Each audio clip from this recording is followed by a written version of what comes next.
Thomas Shelby is not a Stoic. He has never read Marcus Aurelius. He has never heard of Epictetus. He would probably light a cigarette and walk out of any philosophy lecture within 30 seconds. And yet, everything he does, every decision he makes, every room he controls, follows a set of rules that were written 2,000 years before he was born. Here are 7 reasons why Thomas Shelby is a modern-day Stoic, and why that is exactly what makes him untouchable.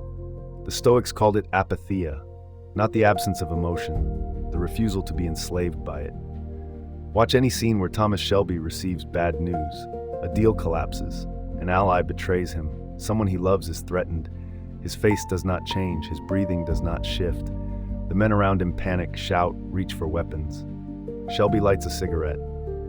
Epictetus, a man who lived his entire life with a broken leg from his days as a slave, said it is not what happens to you, but how you respond.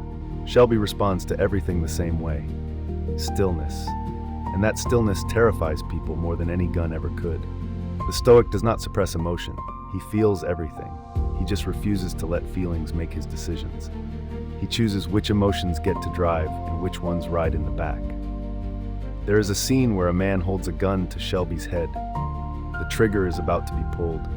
There is no escape, no plan, no trick left. And Shelby closes his eyes, spreads his arms, and says, "I have been dead since France." The Stoics had a daily practice for this. They called it memento mori.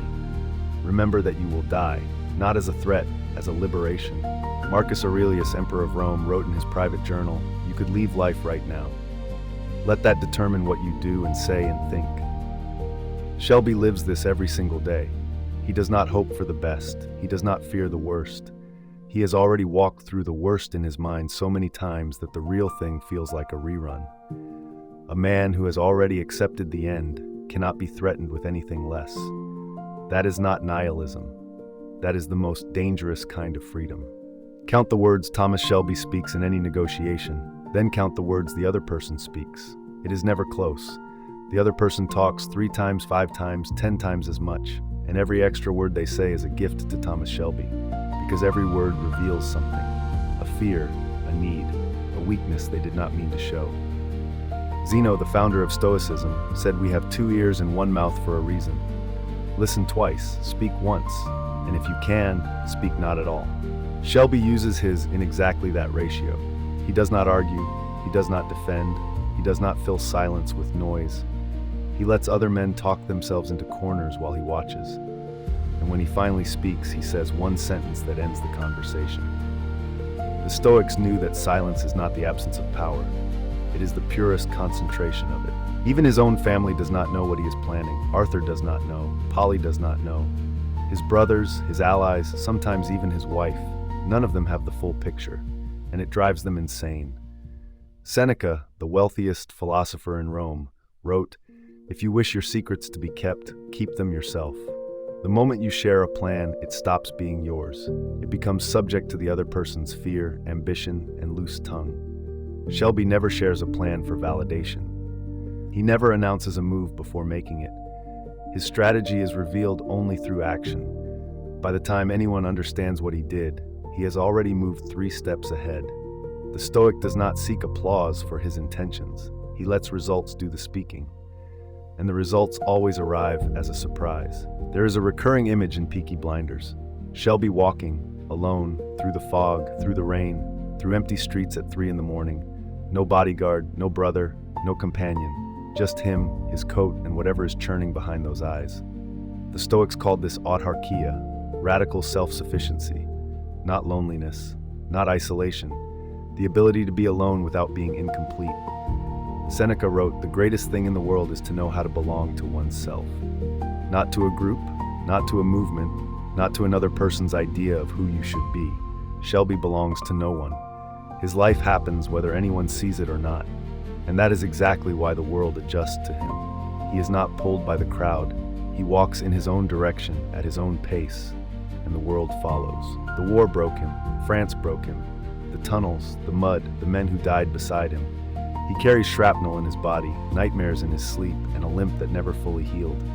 And he never hides any of it. The Stoics called this amor fati, the love of fate. Not acceptance, not tolerance, love. Marcus Aurelius wrote, "A blazing fire makes flame and brightness out of everything that is thrown into it." Shelby takes every wound, every betrayal, every loss, and folds it into fuel. His suffering did not weaken him. It made him sharper, more focused, more dangerous, because he learned something most men never will, that the man who has been broken and is still standing knows exactly what he is made of. Your scars are not your weakness, they are your credentials, and Shelby wears his like a crown. Every season something Shelby built is taken from him. His money, his business, his freedom, his health, his family, and every single time he rebuilds, not from scratch, from himself, because the empire was never the point. Epictetus said some things are in our power and some are not. In our power are our thoughts, our actions, our discipline. Everything else, the money, the title, the reputation, is on loan.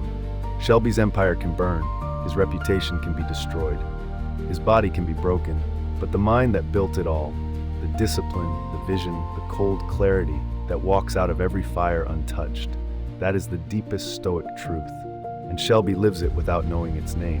Build the man first. The empire is just a side effect. 7 reasons, 7 Stoic principles, 1 fictional character who follows all of them without ever reading a single page of philosophy. Maybe that is the point.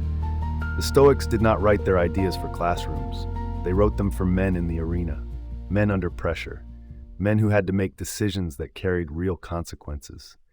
Thomas Shelby would never call himself a Stoic, but Marcus Aurelius would recognize him immediately. If this changed how you see Shelby, subscribe. There are more of these coming. And download the Becoming Stoic app free. Link in the description.